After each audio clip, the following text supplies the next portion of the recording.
kembali lagi bersama saya. Mungkin udah bosan atau tidak bosan ya kan. Jadi selalu bersama saya. Jadi kali ini kita mungkin dari teman-teman yang udah follow akun sosial media HiView pasti udah dapat gambar-gambar kuning-kuning yang baru. Jadi apa tuh yang baru? Jadi kita punya UPS. UPS itu kepanjangan dari Uninterrupted Power Supply, atau kalau bahasa orang awam-awamnya unit power backup ya. Jadi si HiView punya yang 600 PA. Jadi dari fisik ini kita dapat lihat. Jadi modelnya slim ya teman-teman.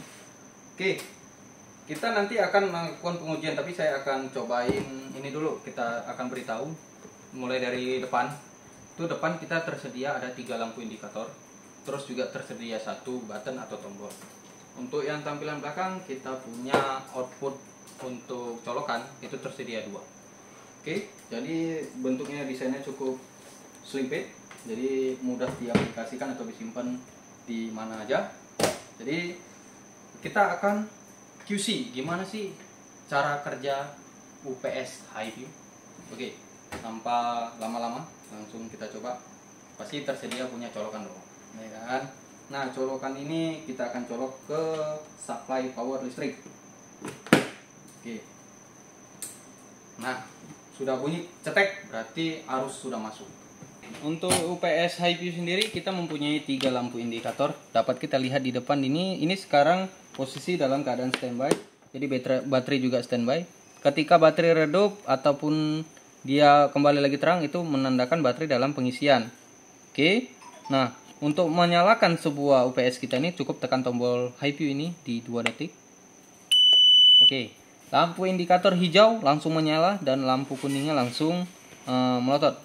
Jadi ini lampu indikator hijau ini menandakan UPS kita sedang dalam penggunaan daya input listrik. Dan untuk yang kuning sendiri dia dalam posisi standby dan juga dalam pengecasan. Oke, terus bagaimana cara ketika bekerja dalam keadaan listrik out? Jadi ini cukup kita cabut untuk simulasi. Oke. Maka akan keluar lampu indikator merah. Dia nanti akan kedip selama kurang lebih 6 detik sekali. Itu dalam keadaan penggunaan daya baterai. Jadi dia dapat menghasilkan arus listrik di outputnya. Jadi cukup mudah penggunaannya. Jadi tinggal diaplikasikan aja. Oke, tanpa berlama-lama lagi kita cobain cara pengujian simpelnya. Jadi ketika teman-teman nggak punya multitester di rumah, nggak usah beli. Jadi kita cukup menggunakan lampu pijar yang cukup besar, jadi 100 watt. Kenapa kita harus pilih lampu pijar? Kenapa bang nggak pakai lampu LED aja? Jadi lampu pijar ini identik dengan dia daya arusnya yang cukup kuat. Jadi ketika daya tidak stabil, maka dia bisa kelihatan antara terang dan redupnya. Jadi cukup simpel. Jadi hanya bermodalkan seperti fitting lampu dan juga bola lampu pijar. Ini saya pakai yang 100 watt. Oke, tapi sebelum kita colok ini kita ukur dulu dong. Nanti abang ini ngomong-ngomong aja nggak diukur katanya, ya kan? Kita ukur. Jadi ini kita pilih untuk selektornya di volt AC. Jadi saya buat di sini 300 volt. Untuk kapasitas selektor saya ya. Jadi kok 200 nanti punya saya yang jebol. Mungkin kita buat yang 300. Berapa sih keluarannya? Bener nggak APR yang bekerja? Jadi kita akan ukur.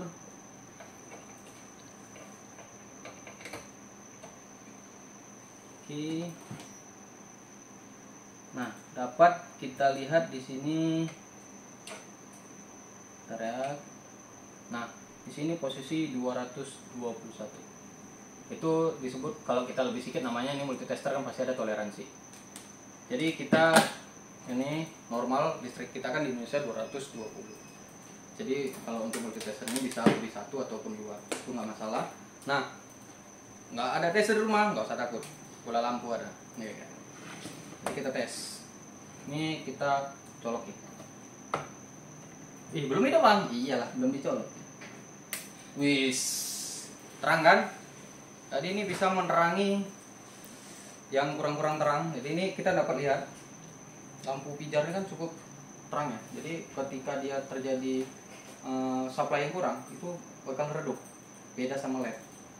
Ini bisa langsung terlihat lebih jelas. Oke. Nah, Bang, ini kan pakai listrik, Bang. Bisa nggak untuk seolah buat mati lampu? Bisa, cabut aja. Tidak ada perbedaan. Jadi cukup terang kan, teman-teman. Nah, ini daya baterai sedang bekerja karena bisa dapat dilihat warna merahnya menyala. Oke. Jadi coba balik. Oke.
Jadi itulah tadi teman-teman review untuk 600 PA HiView. Jadi bentuknya seperti ini, selimpit. Jadi buat teman-teman jika ada proyek-proyek kayak barrier gate, misalnya ada untuk pos-pos palang parkir, kan butuh supply yang cadangan, bisa pakai ini CCTV. Nah, jadi mumpung kita unit-unit baru dan juga desain yang bagus, salah di order. Oke, jangan lupa dicobain. Salam cuan. Bye.